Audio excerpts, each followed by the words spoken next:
So before we start today's episode, just wanted to give a shout out to one of the listeners of the podcast. She texted me this through DM, so like I said, my DM messages are always open for the podcast. But she said, listening to the podcast, it makes me realize, like, yes, we can bookmark scriptures, but it's more to really understand the scripture and work it into life. Honestly, I use my Bible to help deal with my mental health. Your podcast has helped me. Every different story causes me to think to myself, am I making a difference or am I running away?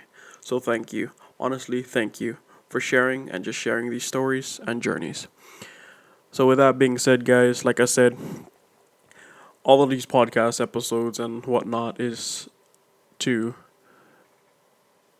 put stories out there so yeah, y'all can listen to them and be like, oh, I want to follow that or I want to follow this and allow people just a safe place to be vulnerable. And without further ado, back to your regularly scheduled programs. Yes, sir. Welcome to the David and the Bear podcast. Let's have a good time. Yes, sir. Welcome back, everybody, to another episode of the David and the Bear podcast. I'm here with a legend. I looked him up on I did some research. He is a coach, an author. He's a speaker. He's also a podcaster, much like myself. I found him on LinkedIn, and I like his first sentence of his bio where it says, "I don't have it all figured out, and I'm learning daily on what makes myself and others successful." I feel like that bar by itself was just legendary. But he is a father. He is a husband. He is a um, son, and above all, he's a man of God. So, without further ado, Jeff Forrester. Amen. What an introduction. I just need to carry you around in my pocket all the time. I try my best. Yeah. No, And thank you. I'm real excited to meet you. As you know, that I was so excited. I was like a month ahead of when we were supposed to record. I'm like, hey, are we supposed to record today? You're like, no, that's next month. I was like, okay. So I'm excited. I've been waiting for this one, as you yeah. can tell. So, I guess the bigger question before we start all the questions is, where do you want to start? You want to start on the high or do you want to start on the low? You go wherever you are, where you ever you want to go, because for me is I just like to be as you had said, is I don't have this thing all figured out, Mm-hmm. and I don't. No one does. No one Mm-hmm. does, and I'm just excited to be able to answer your questions, and we'll see what happens. Let's do it. So, I guess before we get into that, I see that you do a lot of coaching. What inspired you to get into coaching at the youth level? Because I know a lot of aspirations are to coach at the highest level of football, which is the NFL. But what made you decide to start coaching at the youth level? Yeah, what's amazing is I heard this quote one time, and it was by Rory Vaden. I heard it on the Ed Milet podcast. I don't know if you've ever listened to him, but it was, we help the people who we once were. Mm, And for me, I needed me when I was 15. mm, And just going through my corporate experience of helping adults find their hidden potential. And not that I have anything that's miraculous or special or secret. It's just asking a lot of questions and helping people create their own path that works best for them. And seeing the success I had as an adult, and then working with some other people, and not having thought about working with young people and teens. And then I started working with teens and young adults, and just realized that's where I feel like my calling has been. mm. And I enjoy helping anyone that is looking for help and looking to unleash their potential. But overall, the earlier we can help people find that path and equip them with the proper skills and tools to be successful, the better. I like that. So, diving into the questions, what's one of your biggest challenges in life? I think my biggest challenges that I have is second guessing myself and then Mm, being unsure. I know one of the other questions that you're going to ask, and I'll jump through it or right to it, is I wish I would have taken more risks as a young person. And the reason for that is I was so scared to make a mistake and Mm-hmm. so scared of not being perfect and what other people would think that I held back taking risks, which again, I don't have any regrets in the past decisions that I've made over the course of my life because it's led me to here. Mm-hmm. But overall, I wish I would have taken more regrets, or more risks. So my challenge that I'm always looking to move into is taking risks and understanding that it's not the end of the world if I try something Mm-hmm. and I fail. With all that being said, is I'm still terrified of failing and I get frustrated even though I know that I'm learning. I heard Mm-hmm. this just the other day and I've made a post about it. Is mistakes and failures are really on the checklist of success.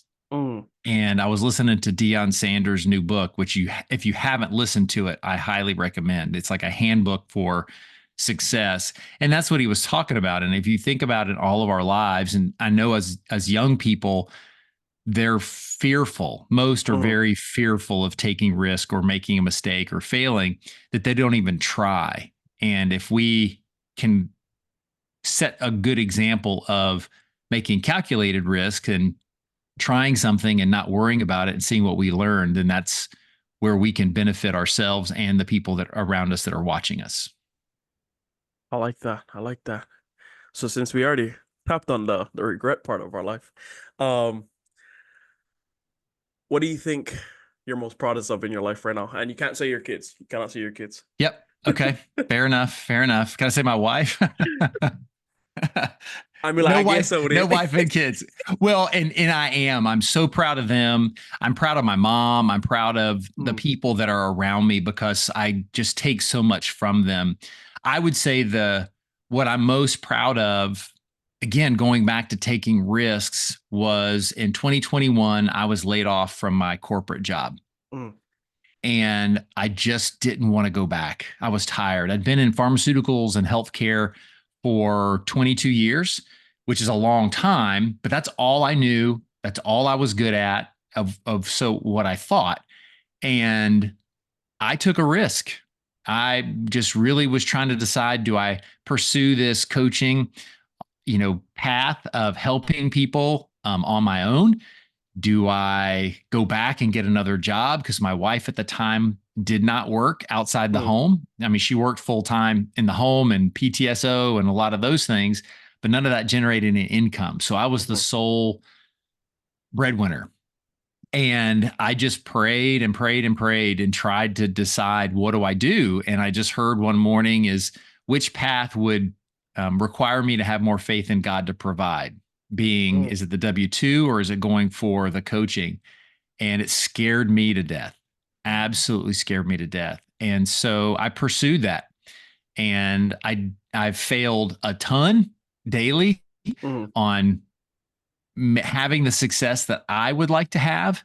But I'm going on 3 years now. And in those 3 years, I know that I've grown more as a Christian and as a husband and as a father than I would have if I would have gone and taken a high paying W-2 job that I was really good at. And I'm proud that I've done that and I've stayed in the path of that. Now, with an asterisk being, is I was ready to give up 10 months into it. mm, And that's what leads me to being proud of my wife. Is she's like, no, you said we were going to do this for at least a year. And she's like, so we're going to do this for at least a year. And because I mean, we were out of savings. We were, I was like, okay, well, we're out of everything that I thought I'd get something to pay the bills along the way. And 3 years later, I really haven't had much, but God continues to provide in where we're not fearful of losing our home or nobody going hungry. Um, just things that he's provided for me over the 22 years of my job that I thought I would use when I was 65 or mm, 67 and retiring. It was just like, no, here's the time to use it now. And my son is in high school. He's a junior in high school. And my daughter just started the 8th grade. And I know without a shadow of a doubt that the 3 years that I've been able to spend so much time with them have been extremely valuable to oh, me. for sure. and they'll see it later, but I know that they see it now. But the fact that I've been able to be very present with them and my wife Mm-hmm. um, has been just absolutely wonderful. So all that being said is I'm proud of me for taking the risk and continuing to fight through my fears of failure and um, just uncertainty. It's been wild. I like that. So I know in the beginning when I asked you about why you got into coaching, you said um you wish you had a coach like you. What does a coach like you look like to Jeff Forrester at 15? Listening and challenging him to share what's going on in his head. I'm not a therapist or a counselor. And Mm-hmm. so it's not a, hey, walk me through the deep, dark secrets that need to reveal. It's more of how can I help you accomplish what you want to accomplish, challenge, support, create structure and format, and just have an adult that listens. Mm-hmm. So many young people just don't have any adults that will listen to them. Everybody wants to tell them what they need to Yeah. do, and it's hard as a parent and as an adult because you just like you okay, I'm going to tell you this because I don't want you to make the mistakes that I made. Mm-hmm. But you and I both know we're going to make our own mistakes. Yeah. We need to make our own mistakes to really learn and to shape us as adults. And I wish I would have had me because it again growing up when I did, I'm 51, and that was in the 80s and the early 90s was when I was really in that formidable time of being Mm-hmm. able to be shaped, but I never did anything hard. Like as Mm-hmm. soon as something got hard, I quit. And I needed somebody to not yell and scream and cuss at me because I quit. It's pull me aside and it's like, I believe in you. I see something in you and I want to see you go further, but it's going to require you to dig in and do more than you've ever done before. That's what I needed. And that's what I do is I'm learning also as a coach to challenge more because I was challenged, and for me I needed support first, Mm-hmm. then challenge, where again in my generation all the coaches it was only challenge Mm-hmm. and very little support and meeting me where I was at. Understood, understood. So tapping back into, you and your wife, uh, as your 51 years of life, I'm assuming you met a lot of friends, met a lot of people that you become acquaintance with. Um, and I actually found you off of the podcast that I did with KD because you're one of the people that like the real. Dude, I love that guy, man. Yeah. Holy smokes. He impresses me so. Don't mean to interrupt, but as soon as No, you no, you're said his good. name, it's like I could talk to him for hours and I'm just in awe. And here's Hmm. a kid, mathematically that I could be his dad that, just, I mean, I consider him a mentor from a spiritual aspect Hmm. and talk about perseverance and doing Oh, something 100%. hard. Holy smokes. But he's 100%. he's unbelievable. Okay, back to your question. Yeah. So you're meeting a lot of people along the way. Um, like we said, KD and other people that you've brought on your podcast, you've coached, you've um come into contact with because one, you had to, and then also because some of them were there to help or hinder whatever aspects of your life. Looking at that, what do you think is the most important qualities that you look for in a friend? Ooh, that's a fantastic question. For me, it's sincerity, Mm, it's integrity. Um, I know that that's more than one, but it's aligned to my values. And that starts with me even knowing my values. mm, And I had a tendency of being attracted to the people who took charge because then I could just sit back because that's the way I always was. The problem, though, is if I didn't align with the right people who took charge in certain situations, then I was following something that I shouldn't follow. And so I look for someone who aligns to my values, who, like you read, everything that their faith is important to them, their Mm-hmm. family is important to them, their friends are important to them, and it's not just chasing worldly fleshly things all the time because they're Mm-hmm. looking for some kind of a filler. And that's what I was doing for so long, is I would just look for a filler. So I would say that even though my overall friendship meter hasn't changed much, I now see who I value more and who I Mm-hmm. want to spend more time with. So it's an alignment to my values. And like I said a second ago, it's me knowing what my values are. My bad. We got a lot of construction going on right now. So looking at that and the things you've gone through, what do you feel like gives your life meaning? Helping others, serving others. And I knew that that always was that. I just didn't know in what capacity. And in full transparency, is I've been struggling to even know what my gifts are. Mm-hmm. You see people who are like great at sales or great at making money or great at art or Mm-hmm. great at cooking. They have that thing that surfaces as just being great. Mm-hmm. And I keep battling in my head, and just as of like yesterday, it's like, okay, so what am I good at? And I know that I'm good at serving people. So for me, I'm just leaning into that and seeing what can come of that, and how do I leverage that to help as many people as I possibly can. So just like you with the podcast, it's a great opportunity to be consistent, to Mm-hmm.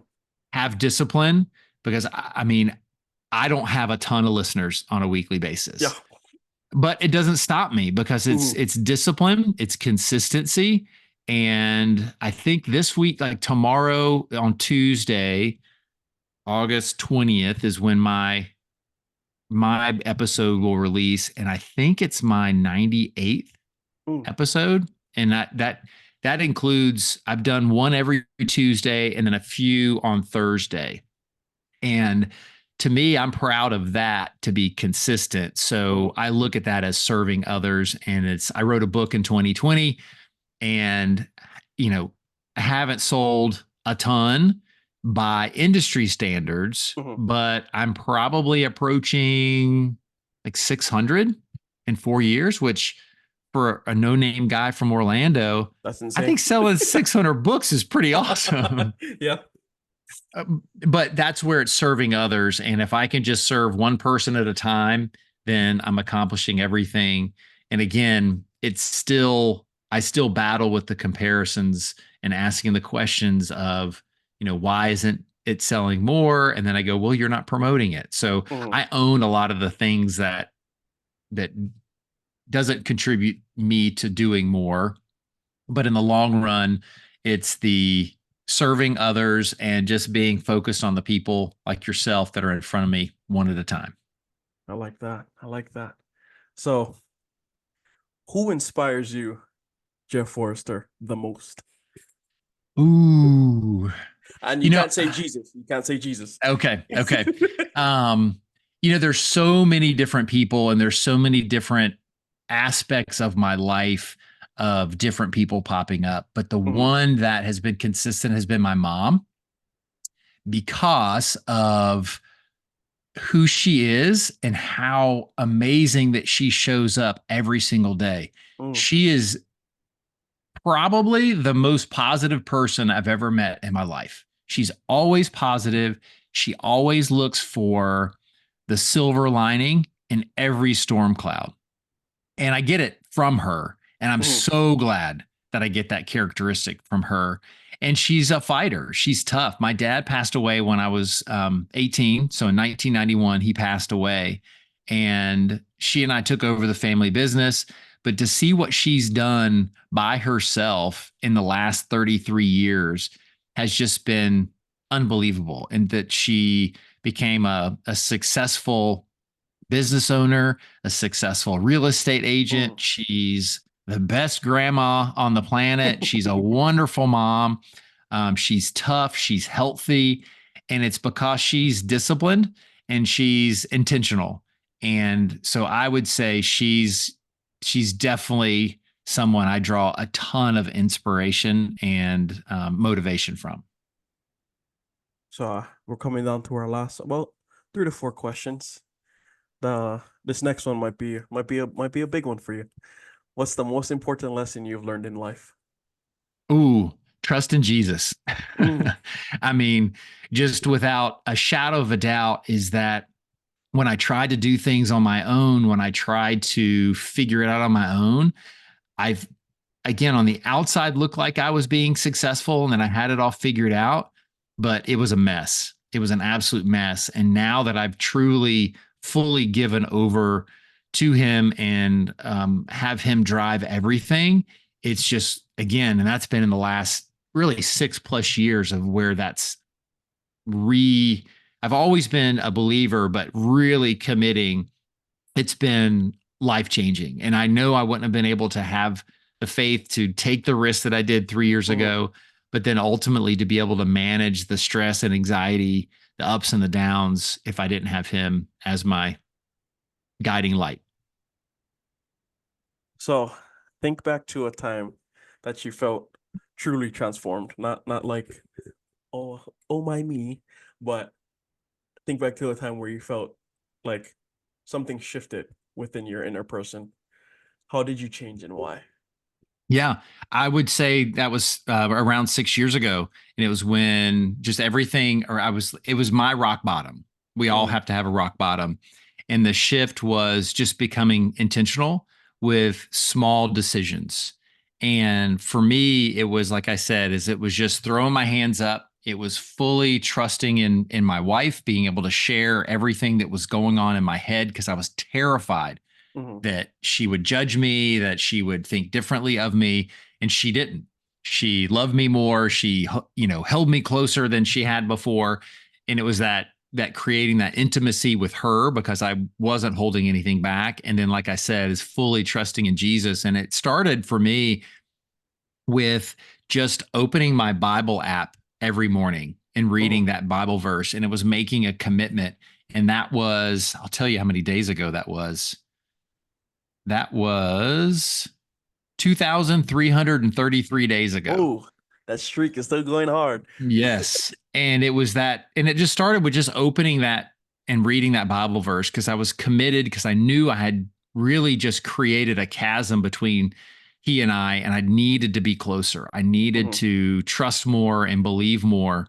And it just started there. And then from there, it developed in devotions, into studying more. And so it was, giving that over, giving away all the guilt and the shame of just knowing that I'm going to live the life that I know he wants me to live, full of integrity, mhm, full of love for other people, full of just a commitment to following an example of being a good neighbor and serving as many people as I could. And again, it's not that I made, if you knew me before 6 years ago, you wouldn't see a huge shift other than I'm truly aligned to my values to where mhm, before I would say one thing, but then there was a lot of other elements of my life that I just wasn't living up to the expectations that if I told you my values that you would have for me. And mhm, now I feel like I'm much more closely aligned. I'm not perfect by any means. I just really try harder to live the life in front of the lights as well as behind the lights mhm. the same.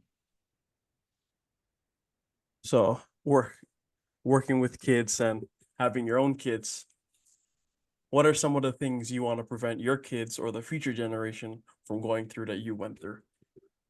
Um, Really comparison Mhm. and falling into that trap of, and with social media, Oh, it is 100%. so hard. Yeah. I mean, it's hard for me not to Mhm. see other coaches who are highly successful and saying, "Hey, I just bought a Lamborghini this weekend." I'm like, "What? Like, wait, what?" Um, just different things like that. Comparison is just truly the thief of joy. And if there's anything that I can stress to my kids is have your identity in something other than what you do Mm, and have your identity. For us and our family, it's in Christ, of knowing that you're loved, you're wonderfully and beautifully made, mm-hmm, you're perfect in his image, and being okay with that. That is really, really, really, really, really hard to do. And it just takes programming your brain to believe that versus the lies that our brain tells us on a regular basis of, you know what, you should, you know, why are they doing this and you're not doing that? And why are mm, this? And it's hard because we compare of what we see on the outside. But like I said before, is I had the title, I had the high paying job, mm, but I was dying inside.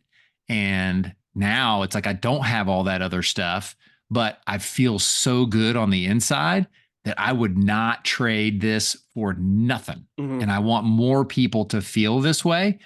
And that's where my focus with my kids and with the people that I work with is whole person development.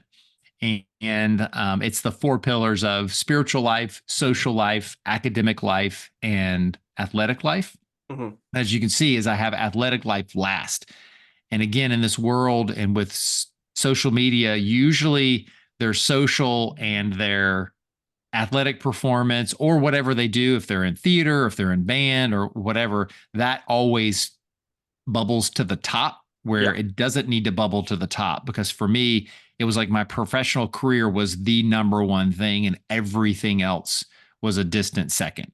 Mm-hmm, And that's because it was something that I thought if I had the title, had the money, and was able to provide for my family the way I thought that they wanted me to provide for them, that would fill the hole and mm-hmm, the void that I had. When it all comes down to is what filled the void was Jesus, but more importantly, for them, it was me being present, me mm-hmm. being loving and kind. So if there's any message that I can leave the young people that I work with and my own kids is just have your identity in who you are and whose you are and not in what you do. Like that. So I know we mentioned Dion earlier. What's your theme song? Even my theme music. Um, you know, there's so many different ones. I'm not a big music guy, Mm, um, but I love um, Beastie Boys, and I like Intergalactic would be the first one mm-hmm, that pops to my mind. But there's so many different ones that I've heard. Um, Brandon Lake, you know, again, I listen to a lot of worship music now. mm-hmm. He's great. Anything by Maverick City, a lot of those, they speak to my heart and you know, make me fulfilled. I just don't remember a lot of names and I titles of the got you. song. So Beastie Boys is what I grew up with. So Intergalactic, if there was a theme song, that would be probably one. We like that one. So before I what's your ask you what the what's your theme music? What's one of your favorite songs? um, so I grew up in Hawaii, so um, anything that is reggae, like Hawaiian Island reggae, is kind of my go-to type of thing. But right now I've been in a kick with this Christian rapper. His name is TYJ. Um, he he raps a song by called Walk on Oceans, Okay. and it's if if you thought Christian rap was just phony rhymes and rhythm, this is not it. I will check it So out. No, yeah, that's his yeah, his because his stuff is insane. His stuff is no, that's insane. good. Yeah, I had a friend that he's got a son, he's 20 now, and he sent me over. He goes to Lipscomb University in Mm, Nashville. It's a Christian school. And so he works with the basketball team. So they have a pregame pump up mm, mix and it's all Christian rap, which is great. So I learned some of the names of some of the yeah. artists from that. KB is one. Hmm. I've always heard of Lecrae, and then there's some other ones that I like. So at least it makes me feel like I'm in with the young crowd. So before we ask the closing question, um, just gonna open up the floor to you to either ask me any questions or pose a question back to the listeners of the podcast. Yeah, for you, the first one is what had you come up with the name David and the Bear? So the funny thing behind that name is that we were me and my mentors. I had one of my friends, we had actually she was like, "Oh, you should, come up with a podcast because, you have a great story and whatnot." I was like, "Okay, for sure. I'm gonna do it." And it was like I procrastinated a lot on the process of actually starting this. So my first episode dropped in January, and it was supposed to have dropped back in November of last year. And I was like, so it was like a 2 month span of like me not doing absolutely nothing with this podcast. And then finally I got back onto it, and we were thinking of like things in the ocean or something like that. Um because there's a lot of marketing work with ocean things and something deeper, blue meanings and all that kind of stuff. And then finally I was like, I'm think I'm gonna roll with David and the Bear, and the inspiration, the biblical inspiration from that was, um, going back to I think it was Second Samuel, or First Samuel, when it talks about David going to deliver bread to his brothers out on the battlefield, and Goliath's talking all of his smack about God the Father, and David's like, I ain't standing for none of this. Is anybody gonna do something about it? And they're like, we're not gonna fight that guy. He's like 8, 9 feet tall. He has a shield bearer for him. And it's like, we're not gonna fight this guy. And then David's like, well, in in modern day terms, y'all are a bunch of scrubs. Like, what are y'all doing? Just go fight him. And then that's when he goes into Saul's tent and is like, oh, Saul's like, you're not gonna do anything. You're just a little shepherd boy. Go back and tend your sheep. He's like, no, I fought bears, I fought lions. I'm not gonna let this guy talk about our God like that. And the I guess at its core, it was more of a thing of you have stories building up to your Goliath moment. And I kind of took that and ran with it. And instead of using it like that, use it as a point of everybody has a story. And you have if you have breath in your lungs, you have a story to tell because that means God's not done with you yet. So looking at that, whether you're a CEO of a company or the homeless guy on the street, you still have a story to tell.